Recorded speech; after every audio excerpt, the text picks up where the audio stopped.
Të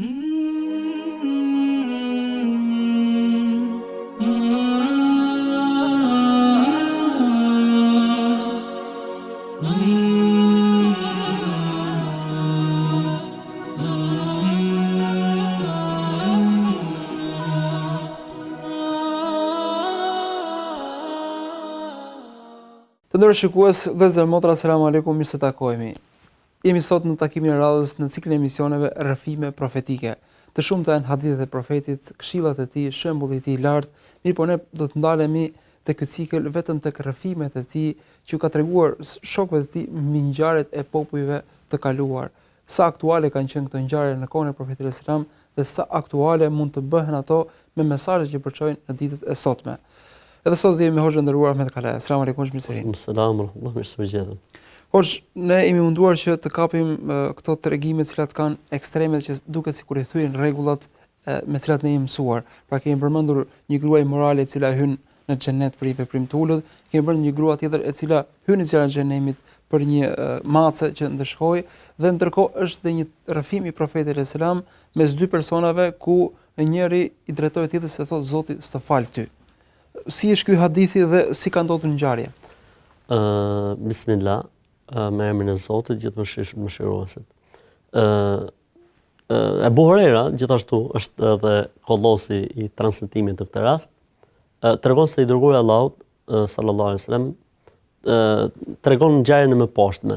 Ngjarja thot ishin dy njerëz, komshi me njëri tjetrin, dy komshi, dy fëmijë, dhe njëri ishte shumë adhurues me atë të vetën, gjithmonë, dhe tjetri ishte shumë gjunafçar me atë që lexohej dhe dukej. Dhe ishin fëmijë të njëri tjetrit. Dhe sa herë që takoheshin në dy ekstreme. Ky po vinte nga adhurimi ose po shkonte në adhurim, ndërkohë që ky ose po shkonte në një gjuna ose po vinte nga një gjuna. E kundërta. Dy personazhe të kundërta. Dhe që vazhdimisht që ky i thoshte o filan, si më thon, mjaft më stop, hiq dorë, friksoj Zotit. E që ky i përgjigjit i thoshte më lër mua dhe Zotin tim, lër gjërat, i rregulloj vetëm me Zotin tim, gjërat më lër mes meje dhe Zotit tim i kam punët. Domethënë, mu largo ti nga ky muhabet se i kam punët me Zotin tim. Duket sikur ishte lodhur nga këshilla. Nga këshilla. Në një ditë, mbas një kohë shumë të gjatë, domethënë që ky dialog zhvillohej pothuajse çdo ditë, e pa në një gjendje, në një mëkat shumë të rëndë, domethënë në një gjendje shumë të vështirë, dhe i tha, po mjaft hiq dorë. Ai tha, mos hy mes meje dhe Zotit tim. Çfarë Zoti tha, ty s'ka për të fal Zoti kurrë. Kështu si bën ti tha, s'ka për të fal Zoti kurrë. Pra s'të fal Zoti ty. Kjo ishte s'të fal Zoti ty. S'të është kryefjala e këtij rrëfimi. Edhe emision. Tha profeti alayhis salatu wasalam, Zoti i madh u amori shpirtrat të dyve në atë moment. Edhe i tha gjunafçarit, mëkatarit, ti tha je robi im, mëkatar dhe gjunafçar, unë ty do të fal, je robi im. Ndërsa ti, i tha këtij, me çfarë të drejtë fole në emrin tim? Kush të lejoj që të marrësh kompetencat e mia dhe të gjykosh mbi njerëzit? Ti tha je në zjarr sepse fole dhe more kompetencat e mia. Me kaq mbaron hadithi. Ky është hadithi. Të folurit s'to është në emër të Zotit, në emër të kompetencave të Zotit. Është gjuna e madhe, është kufër, është, do të thënë, çfarë konsiderohet dikush i cili flet jashtë kompetencave të tij dhe në emër të Zotit. Po, nuk ka në Islam mëkat më të madh se sa të flasësh në emër të Zotit. Për këtë arsye Zoti në Kur'an i ka renditur mëkatet, ka thënë, Allahu i ka bërë haram çdo gjë që është e fliqur, e dukshme apo e padukshme. Thot Zoti ka ndaluar që njeriu të i afrohet imoralitetit. Zoti ka ndaluar vrasjen njeriu të padrejtisht. Zoti ka ndaluar idhujtarinë.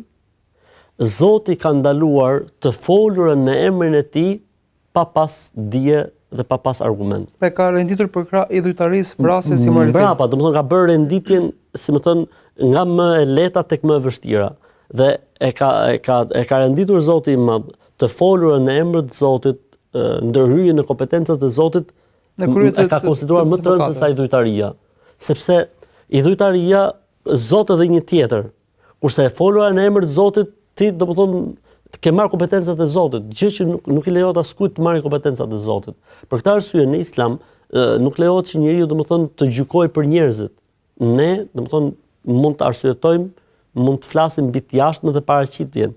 Mirë, po që të flasim mbi vërtetësinë e gjërave din vetëm Zoti I gjithësisë. Përveç rastit kur personat vet pohojnë për veten e tyre, kur njerëzit vet deklarohen, kjo është çështje tjetër, ose kur njerëzit, domethënë, e mbyllin jetën e tyre në një mënyrë që është tregues I një përfundimi të caktuar apo një situatë të caktuar. Ka argument prej vetë Zotit në Kur'an apo në se kjo lloj situate komentohet në këtë mënyrë. Përndryshe neve nuk na lejohet, domethënë që të futemi në kompetencat e Zotit në përgjithësi, dhe sidomos kur bëhet fjalë për gjykuar për njerëzit se sa janë besimtar apo jo besimtar, apo për gjykuar për njerëzit se janë në ferr apo janë në parajs. Po mirë, ne I shohim njerëzit të cilët dikush është zhytur në idhujtari, dikush në mëkate dhe automatikisht ajo fantazia gjithë secilit aktivizohet dhe e shef si njeri I cili meriton dëshkimin e Zotit në dynja dhe në ahiret. Pra, si duhet të jetë reagimi dhe si thua dhe ndjeshmëria edhe përballë, sepse ju thatë që minimumi në emision e minimumi që besimtari bën është që ndjen keqardhje apo ndjen neveri ndaj një mëkati të keq.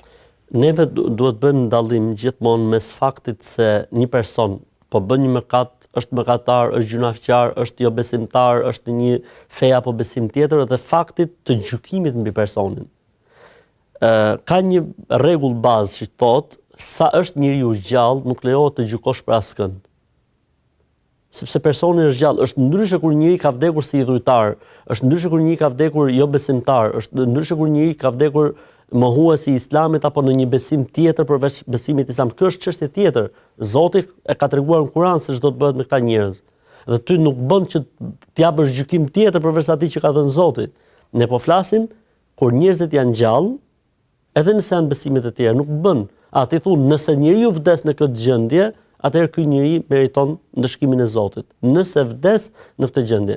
Ndërsa kur njerëzit bëjnë mëkate, pra kur njerëzit bëjnë gjunahe, neve nuk na lejohet absolutisht që të gjykojmë për askënd, as se është I dalë prej feje, përderisa mëkati I tij nuk është mëkat që e nxjerr njeriu prej feje, dhe as nuk lejohet që të themi që është nxjerr xhenemit. Edhe kur themi domethënë që një njeri ka bërë mëkatin e daljes nga feja, që themi ne ka bërë kufër, ka bërë femohim, ka bërë blasfemi.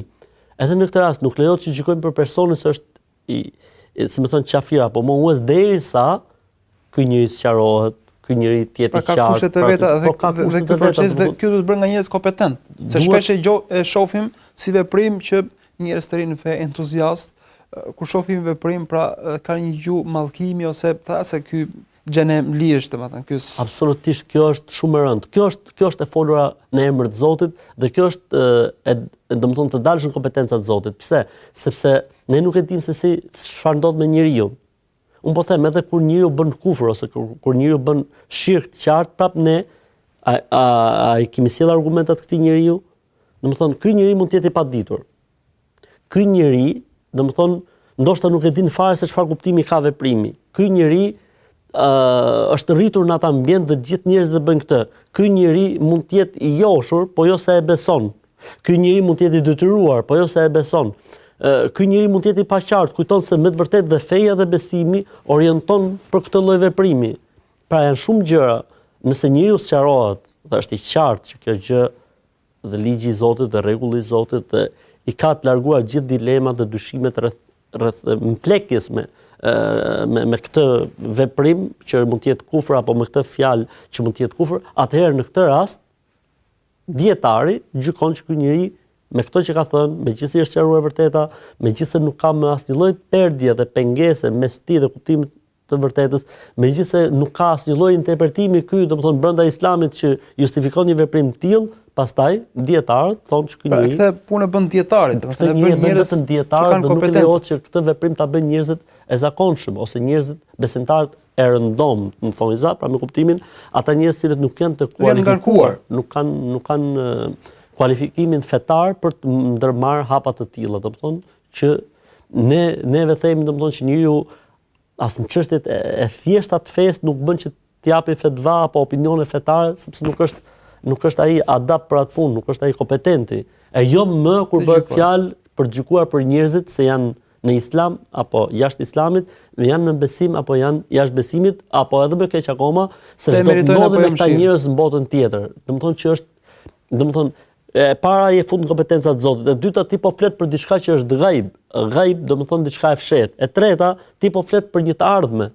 Se ndoshta ky njeri që është shumë i keq, ky njeri që është shumë, le të themi, djallëzor, ky në një moment mund të pendohet dhe mund ta mbyllë jetën shumë mirë.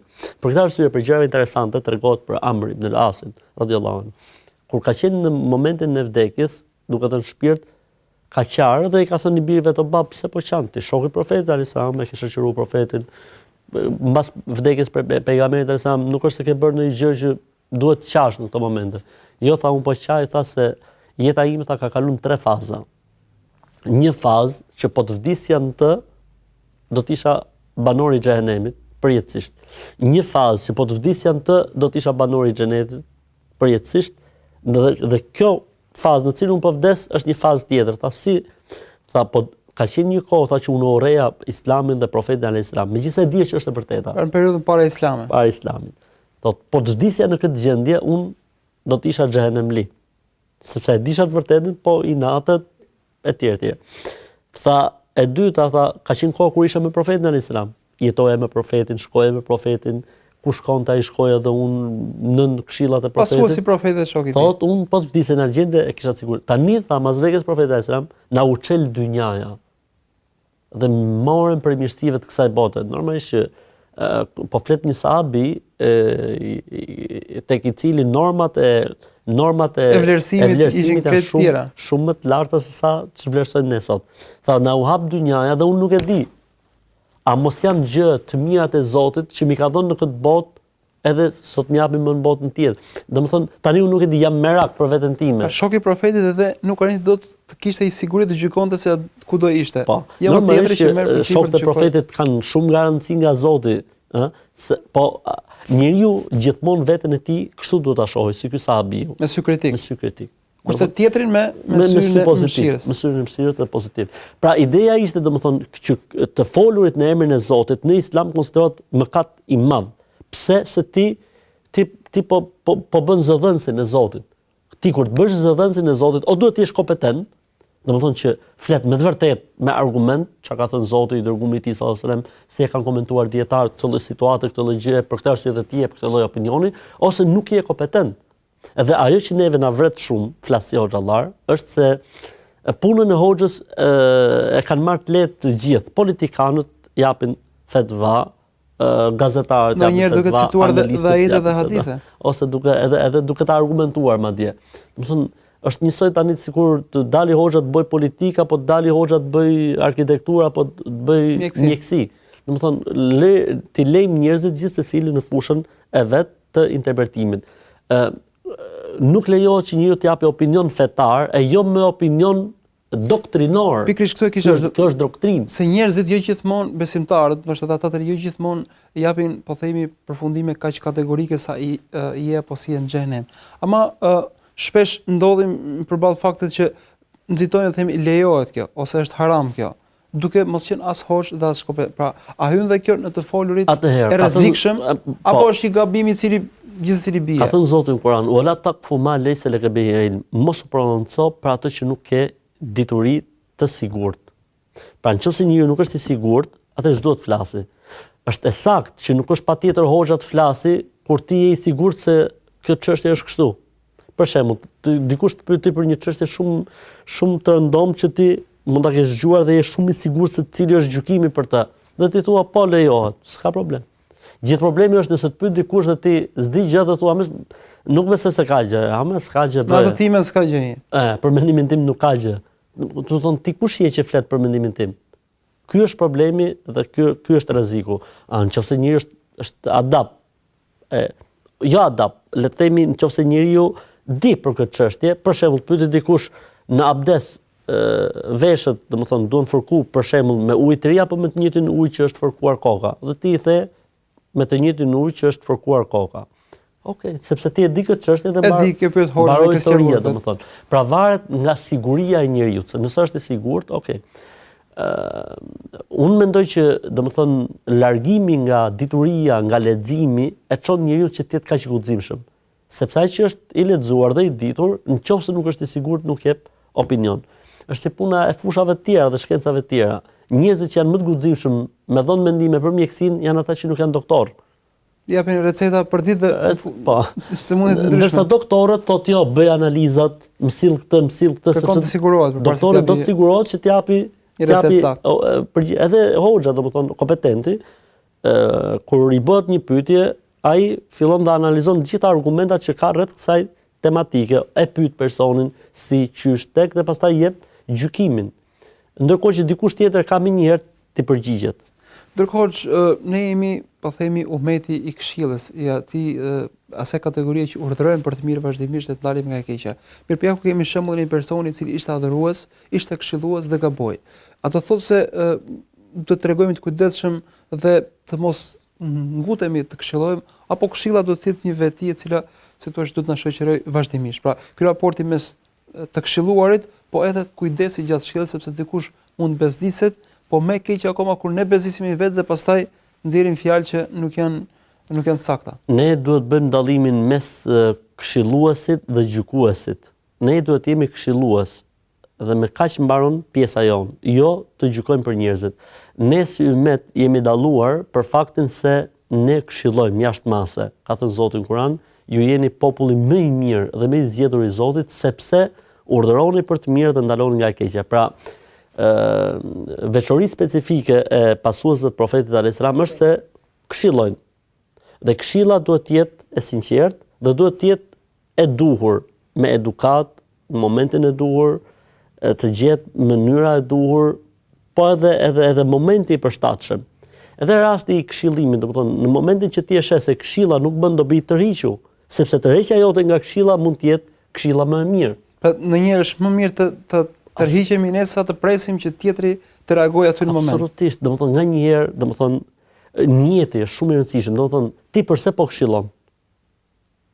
Ti nëse po e këshillon që thotë gjë unë e bëra timen, mos ketë arsye ky njeri përpara Allahut në botën tjetër, kjo nuk është këshill normale. Këshilla e sinqertë është kur unë mundhimset personi, e mëshiroj dhe mundon ta orientoj. Ka dallim mes dy personave, njëri që thotë unë po ja them që ky në botën tjetër mos thotë që se dita, çfarë don me fjalë? Si për t'i dalë borxhi dhe si për t'ia lënë nder. Nuk është normale. Edhe momenti tjetër kur ti thu gjë unë po e këshilloj me veten tatë me qëllimin që ky njeri të orientohet, këshillohet, dalin nga kjo situate, inshallah bëhem se bë punë që ky njeri shpëtohet. Pra duhet keqardhja, një cilësi e thirrësit. Absolutisht, pa duhet të jetë këshilla e sinqertë dhe duhet të jetë ndjeshmëria e dhimbshurisë, e keqardhjes, e shqetësimi që tjetri si ta ndihmojmë që të dalë nga kjo gjendje. Si ta ndihmojmë që të dalë nga ky problem, jo si unë bëj timen, nuk është puna bëj timen. Okej, mund të jenë situata dhe rrethana që dëgjon duhet bëj timen, pastaj njerëzit bëjnë çfarë duan. Okej, mund të ketë, por nuk është kjo bazikja. Pra nuk është kjo, si më thënë, linja bazë. Linja bazë është që ne ta mëshirojmë, të ndjejmë, domethënë keqardhje dhe të bëhemi sebeb që ta nxjerrim njeriu nga mëkati, jo që ky njeri të jetë i vetëdijshëm se është duke bërë mëkat. Sepse ai mund të jetë i vetëdijshëm përpara se t'ia thoshti se është duke bërë mëkat, se është duke bërë gjë. Ndoshta kështu ka sukses këshilla, në të kundërt pastaj ka efekte të kundërta. Atëherë ka efekte të kundërta, urdhërohet domethënë rasti i këtij hadithi që ne përmendëm, i këtij rrëfimi profetik, që ai domethënë i tha më lër, mos ndërhyj tha mes meje dhe Zotit tim. Domethënë ishte bërë bezdit në mënyrën se këshillonte. Për këtë arsye për shembull ne gjejmë për shembull profetin alayhis salatu wasalam nuk ka ndodhur ndonjëherë që domethënë të përsërisi këshillën në atë mënyrë që të jetë i bezdisshëm për dikën. Ka këshilluar dhe këshillat e tij kanë qenë këshillat, si më thën, shumë intime. Domethënë nuk dihen rastet që profeti të ketë këshilluar, përveç se raste domethënë që kanë qenë ngjarje të ditura dhe duhet patjetër ndërmarr një reagim, le të themi zyrtar, publik. Në përgjithësi, gjitha këshillat e tij kanë qenë të tilla. Pastaj, domethënë mënyra se si këshillonte profeti alayhis salam ishte një këshill e cila domethënë mundoheshe që ta ndërgjegjësonte personin dhe ta ndjente, si më thën, rëndesën e gabimit që po bën. Pra në mënyrë që njeriu të dilte edhe në përgjithësi, nuk dihet që të ketë pas ndonjë rast në këshillën e Profetit Alajhissalam që të ketë dështuar këshilla e tij. Gjithmonë është marrë dhe gjithmonë është Ka si zbatuar. formë të lehtë, të butë dhe të pranueshme dhe nga personi që Edhe ne domethënë këtë duhet ta kemi parasysh kur këshillojmë. Duhet të këshillojmë, po mënyra e këshillimit duhet të jetë, si më thon, e këshillueshme sipas këshillave që ka dhënë Islami se si duhet të jetë këshilla. Pas model Profetit Alajhissalam. Po është shkputur pak momente dhe vijmë përsëri me disa këshilla të tjera rreth këshilluesve, rreth atyre që ftojnë në fe. Pra miq, rikthehemi pas pak.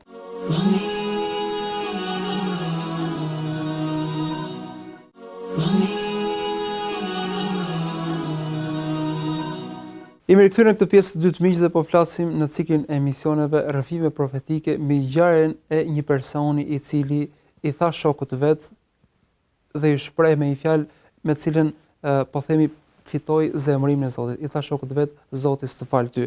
Bëri një veprim, tha një fjalë e cila ishte jashtë kompetencave të vet. Dhe këtu ne deri diku stepemi dhe friksohemi se mos dhe ne ndoshta bëjmë një gabim ose kemi në një gjykim të gabuar e cila mund na rrezikojë shumë. Prandaj hoç duket sikur durimi është një cilësi që çdo thirrës duhet ta ketë, se shpesh çdo këshillues, se kur themi thirrësi nuk mund të thuhet thirrës, po familjarët tanë i themi shpesh dhe nuk shohim asnjë shenjë. Themi ky njeri. Pra ideja është domethënë thirrsi dhe hoxha duhet të jetë i tillë. Ne po flasim për këshilluesit e tjerë. Për gjithë besimtarët. Po ta shohësh tek hadithin thot abid, nuk thot alim. Ishte një adhurues dhe nuk ta ishte një dietar, sepse dietari nuk sillet në këtë mënyrë, nuk e bën në këtë mënyrë. Atë këshilluesi që nuk është kusht të jetë dietar, nuk është kusht të jetë hoxh, duhet të jetë shumë i durueshëm. Shumë i durueshëm dhe duhet të jetë shumë i kujdesshëm. Dhe se interesi i tij duhet të jetë, domethënë, të shëroj plagët, jo të vrasi pacientët. Të shëroj plagët. Dhe plaga shërohet me fjalë të mirë. Plaga shërohet me këshill të mirë. Plaga shërohet me sjellje të mirë. Plaga shërohet duke i bërë mirë personit. Hiç fare nuk e këshillon. Shkon e ndihmon për i hall, për i siklet, për i punë që ka. Po ku ta gjej furnizimin me durim, ose ndoshta dikush ka me 10 vjet që në fshatin e vet i ndihmon njerëzit mirë, po nuk shef as reagim, edhe krijoi lloj perceptimi që illa alladhina sabaru wa ma yulaqaha illa dhu hadhin adhim. Këtë grad të lartë ke Zoti e arrin vetëm durimtarët. Dhe ata që Zoti për ta ka përgatitur mirësi të mëdha. Domethënë, edhe kjo është zgjedhje e Zotit, domethënë, është kur ta jep Zoti, kur të zgjedh Zoti, kur domethënë normalisht që durimi është diçka që duhet vi vazhdimisht me ushtrim. Nuk është durimi që vjen për në një moment caktuar për situatë caktuar. Njeriu bëhet i durueshëm me kohën, bëhet i pjekur me kohën, bëhet i urtë me kohën dhe nuk bëhet, domethënë kjo punë se do të dëgjoj dikush të emisione dhe mas këtij emisioni do të jetë shumë i durueshëm. Ideja është që ne duhet të jemi shumë të kujdesshëm. Kjo është e rëndësishme. Dhe me njerëzit që bëjnë mëkate dhe gjuna duhet të jemi shumë tolerant. Me kuptimin që nuk duhet të i kalojmë kompetencat tona e para dhe më e keqja nuk duhet të futemi në kompetencat e Zotit gjithësisë. Dhe nga kjo ngjarje hosh duket sikur gjua që ka më rrezikshme se shumë veprime të tjera. Pra personi i cili ishte mëkatar, ndoshta nuk e din çfarë mëkati bënte, po ndoshta konsumonte alkool, ndoshta bënte një mëkat tjetër, pra kishte një veprim të caktuar dhe nuk u ndeshkua si ky i cili gaboj me gjuhën e tij. Pra, sa duhet i friksohemi gjuhëve tona? Po e Buhariu prap tregon, thotë ndoshta njeriu flet një fjalë që nuk i kushton, pra nuk e peshon aq sa duhet dhe siç duhet. Se mendoj që i fjalësh, s'mund të më thotë kush ka fjalë. Mund të fitojë xhehenemin 70 vite. Po bëhet fjalë me vitet e ahiretit, ku një ditë e ahiretit është 1000 vite me vitet tona. Do të thonë llogaritet sa der llogaria për një fjalë që mund ta thotë njeriu. Pse se në atë fjalë mund dali prej feje, në atë fjalë mund të hidhrojë Zotin, në atë fjalë mund të ndaj një familje, mund të shkatrojë një çift, pra mund ndaj një çift apo mund të shkatrojë një familje. Me atë fjalë mund të prishi një ortakëri, me atë fjalë mund të bëjë dhe mund të bëjë dhe mund të bëjë. Mund të nxjisë dhe reagojë kategorisht shoqërore, po. Mund ndezë luftra me një fjalë që thot njeriu. Atëherë kush e mban përgjegjësinë ajo fjala e njeriu. Për këtë arsye domethënë gjuha është organi më i rrezikshëm në trupin e njeriu, që do thotë kur themi gjuha është pakujdesia, sepse gjuha fund fare është e komanduar. Po njeriu domethënë pakujdesia dhe shkujdesja e tij e bën që të flasi. Për këtë arsye edhe kur flitet për gjuhën nën kupton ndërgjegjen dhe kujdesin që duhet të ketë njeriu. Për këtë arsye, domethënë, siç u përmend në një transmetim tjetër po të këtij hadithi, tha Abu Huraira, transmetuesi i hadithit, tha një fjalë, pra me një fjalë humbi dynjan e tij dhe ahiretin e tij. Për këtë arsye gjejmë Islamin, domethënë që këshillon shumë për ruajtjen e gjuhës. Dhe shumica e mëkateve bëhen me gjuhë, shumica e mirësive bëhen me gjuhë. Domethënë, tawafi është një vepër që bëhet me trup. Agjërimi është një vepër që bëhet me trup. Dhënia e sadakas dhe zakatit është një vepër që bëhet me trup. Çdo gjë tjetër bëhet me gojë. Me gojë. Edhe veprat e mira, adhurimi, madhërimi, dhikri, gjitha me gojë. Porse dhe fjalët e kufrit dalin e njëjta gjë, domethënë, njeriu me trupin e tij mund të bëjë mëkate të caktuara. Mirë, po me gjuhën e tij mund të bëj shumë mëkate. Për këtë arsye, mëkatet më të mëdha, si më thënë, që mund të bëjë njeriu janë mëkatet që i bën nëpërmjet gjuhës së tij. Për shembull, edhe kur është musliman, jo vetëm mëkatet që janë mosbesim apo, si më thon, shprehje blasfemike e tjerë. Jo, edhe kur është musliman. Pra, gënjeshtra me gjuhë është mëkat i madh. Shpifja me gjuhë është mëkat i madh. Përgojimi me gjuhë është mëkat i madh. E folura për cilën e folën pak më përpara, e fola për Zotin, për fenë dhe për besimin me padituri, që është mëkat më i madh se sa mëkatet e mëdha. Kështu që, domethënë, për këtë arsye, domethënë, njeriu duhet të jetë shumë i kujdesshëm kur flet. Për këtë arsye, thoshte Omer ibn Khattabi radhiyallahu anhu, thoshte, do doja që ta kisha qafsa e xhirafës, që kur ta them një fjalë, një llaf, mendohem shumë të ketë një rrugë gjatë derisa ta them. Ndërkohë, përfundimi i këtij rrëfimi është një përfundim shumë i keq.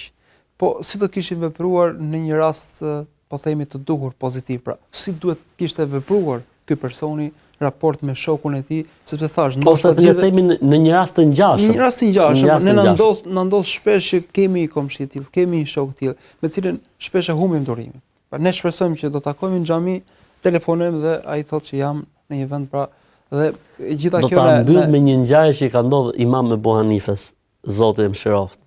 Imam Ebu Hanifja tregohet se ka pas një komshi i cili ishte tipik mëkatar dhe domethënë gjunafçar dhe larg rrugës së Zotit. Dhe sa herë që vinte, ishte komshi me Ebu Hanifen. Sa herë që vinte i deur tap, edhe kur vinte natën ai fillonte dhe kënonte. Vetëm që ishte mëkatar, po shqetësonte dhe shqetësonte. Komshiun e tij. Një natë Ebu Hanifa nuk e dëgjoi këngën e tij. Këngën e tij, domethënë mungoi. Kur çohet mëngjes të fali sabahun, pasi e fal sabahun Imam Ebu Hanifa, Zoti mëshiroft, shkon dhe interesohet. E kishin burgosur. E kishin kap, e kishin burgos. Interesohet derisa e gjen. I thot, si është puna jote? Thot, po më kapën, thot. Edhe burgosin, si më thënë, si dënim. Me çfarë mund ta kompensojmë, thot Ebu Hanifa, thot, duhet një shumë kaq. Pra, ose do të paguash ose do të rish në burg. Po është dënimi. Ebu Hanifa e pagun. Edhe i thot, të kërkoj falje, i thot. I thot ai, për çfarë po më kërkon falje? E pagun dhe i thot, kërkoj falje. I thot ai, për çfarë? Thot, kërkoj falje se arriti puna që ti, duke mos qenë unë pranë teje, se ne jemi komshi bashk, përfundove këtu. Është faim që ti ke përfunduar. Pra do të isha përkujtesur më tepër, si thua, për ty. Nga ky moment ndryshoi jeta e personit. Nuk është problemi ndryshoi jeta se ky pagojti për dal nga burgu. Po kur pa ai, domethënë, moralin, kur pa përjetimin shpirtëror tek Ebu Hanifa dhe keqardhjen për të, ky ishte këshill në vetvete. Kjo ishte, ja si veproi një rast pozitiv për ta shpëtuar njëri nga mëkati dhe nga gjunaja. Pra shpesh edhe kur kemi njerëz me të cilët, si thua, ndoshta dhe na pengojnë në fen ton në mënyrë indirekte, sepse zhurma e tyre, ndoshta përdorimi i alkoolit, nuk na lën të qetë që të lexojmë Kur'an, ndoshta të falemi, i bie që të sillemi si imam Ebu Hanifa, jo si ky i hadithit. Sot është vlerë thosh, le të shpresojmë, duket shembull shumë i lartë dhe shumë i vështirë, por le të shpresojmë që të ngjajmë Imam Ebu Hanifes. Amin. Zoti nderoft.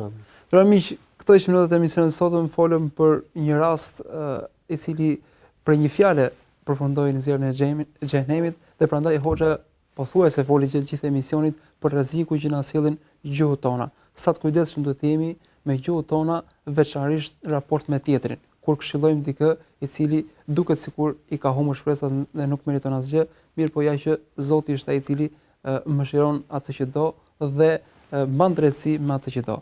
Zoti ju nderoft dhe miru takofshim. Selam aleikum. Mm-hmm.